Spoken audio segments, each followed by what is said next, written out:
से हम सबल और संबल होकर आगे बढ़ना चाहूंगा। तालियां एक हम अपने कर्पूरी ठाकुर जी को जो भारत रत्न के अधिकार मिले उनको भी मैं अपने दिल की गहराइयों से मैं नमन करता हूँ। और यहाँ पे उपस्थित हमारे विशिष्ट अतिथि, हमारे गार्जियन रेणु कुशवाहा मैडम जी को मैं प्रणाम करता हूँ, विजय सर को मैं प्रणाम करता हूँ, और साथ ही साथ यहाँ पे उपस्थित मंच पे उपस्थित हमारे तमाम साथियों नागमणि जी, राकेश जी, सूरज जी, दिलीप जी और तमाम साथियों को भी मैं अपना नमस्कार करता हूँ।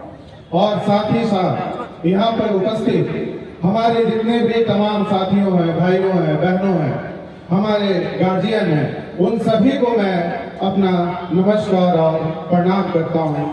और इस कार्यक्रम को चार चांद लगाने के लिए जो हमारे बीच हमारे उपस्थित कलाकार हैं, धर्मेंद्र जी, जितेंद्र जी, राजेश जी और हमारी दोनों छोटी बहनें सलोनी और अलका, ये सभी को मैं दिल से आभार व्यक्त करता हूँ और हार्दिक शुभकामनाएं देता हूँ।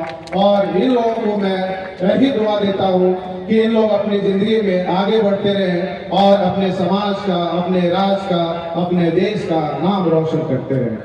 साथियों, आज मैं उस धरती पर खड़ा हूँ जिसने सम्राट अशोक और चंद्रगुप्त मौर्य जैसे शासन को जन्म दिया, और यही धरती है जिसने इस दुनिया को न्याय, समानता और नेतृत्व का सबक सिखाया।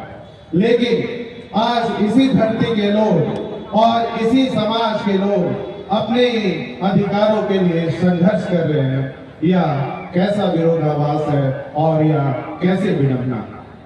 हम सम्राट अशोक के वंशज हैं।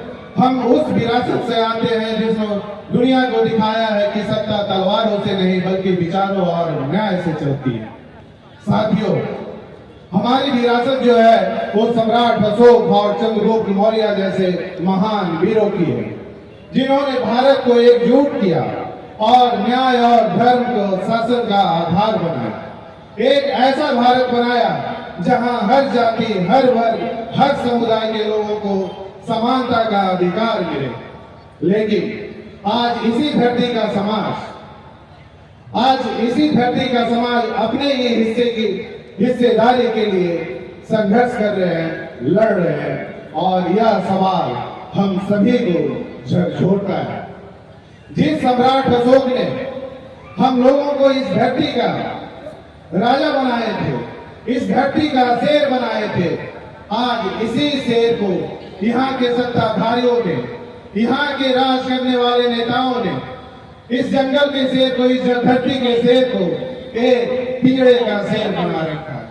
हमें कैद कर रखा है, हमारे अधिकारों को छीन लिया गया है, हमारी आजादी को छीन ली गई है और हमें विकास से कोसों दूर रखा गया है। और यह कहानी सिर्फ कुशवाहा कोरी समाज की कहानी नहीं है, यह कहानी उन सभी दलितों की है, यह कहानी उन सभी गरीबों की है, यह कहानी उन सभी अल्पसंख्यक लोगों की है, यह कहानी उन सभी मजदूरों की है, और यह कहानी उन सभी किसानों की है, यह कहानी उन सभी लोगों की है जो आज भी अपना अधिकारों के लिए लड़ रहे हैं। यह कहानी उन सभी लोगों की है जो आज भी अपने हिस्सेदारी के लिए लड़ रहे हैं। और आखिर यह हमारे साथ ऐसा व्यवहार क्यों? साथियों, मैं आप लोगों को बताना चाहता हूं कि जब सम्राट अशोक का शासन था तो उनके शासन में किसी को डराया नहीं जाता था, उनके शासन में किसी को बांटा नहीं जाता था, उनके शासन में किसी को विकास से दूर नहीं रखा जाता था, उनके शासन में किसी को दरकिनार नहीं किया जाता था। उनका जो शासन था वो न्याय, समानता पर आधारित था और उनके शासन में सभी को समानता का अधिकार दिया जाता था। लेकिन आज का शासन और आज का शासक क्या कर रहा है ये आप सभी को भाली भांति पता है। आज इस राज के सत्ता में बैठे लोग हमें बांटने की कोशिश कर रहे हैं ताकि हम संगठित ना हो सके। हमें जातियों के हिसाब से तोड़ा जा रहा है ताकि हम आर्थिक, सामाजिक और राजनीतिक रूप से कमजोर रह सके।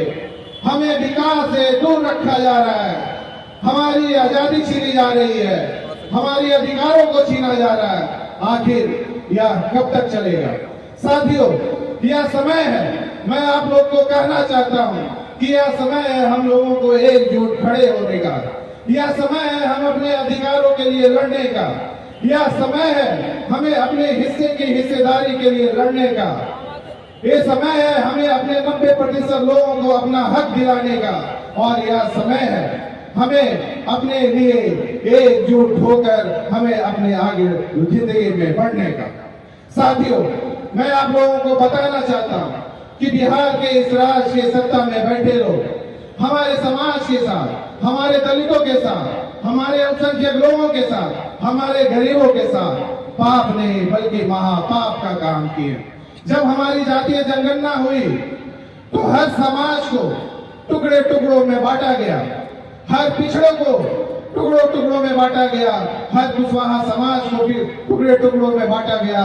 जहां कुशवाहा समाज की 14% की आबादी थी, आज उसी आबादी को घटाकर 14% से 4% कर दिया गया और हमें अलग अलग टुकड़ों में बांट दिया गया।